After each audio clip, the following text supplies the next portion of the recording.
আমরা আজকে পড়বো আইসিটি। আইসিটিতে কি কি পড়া লাগে?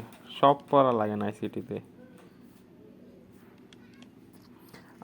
আইসিটিতে আমাদের চ্যাপ্টার আছে 3টা, ফার্স্ট, সেকেন্ড, থার্ড। সেকেন্ডের চ্যাপ্টারে সব কিছু পড়া লাগে না, 2টা টপিক পড়লেই হয়।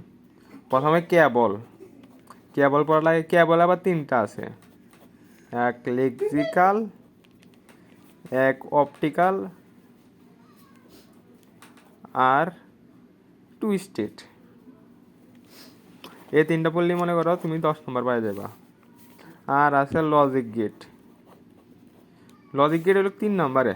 লজিক গেটে 3 নম্বরে, ওইখান থেকে 10 মার্ক আছে। লজিক গেটে আরেকটা আছে সংখ্যাপদ্ধতি 10 মার্ক লাগে। এই 20 মার্ক তুমি পাই গেলা। আর কেবল স্যার এখান থেকে আসে টপোলজি থেকে 10 মার্ক। এই তুমি টোটাল 20 মার্ক পাই গেলা।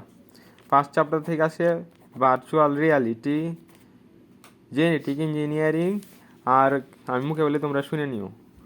ভার্চুয়াল রিয়েলিটি, ইঞ্জিনিয়ারিং, ক্রায়োসার্জারি, এরকম কিছু একটা আছে। মানে এখান থেকেও তোমরা 10 পাবে, মোট 30 তোমরা পাই গেছো পরীক্ষায়। আর এখান থেকে যা বললাম, এখান থেকে এমসিকিউ আসবে। তাহলে আশা করছি তোমাদের পরীক্ষাটা অনেক ভালো হবে।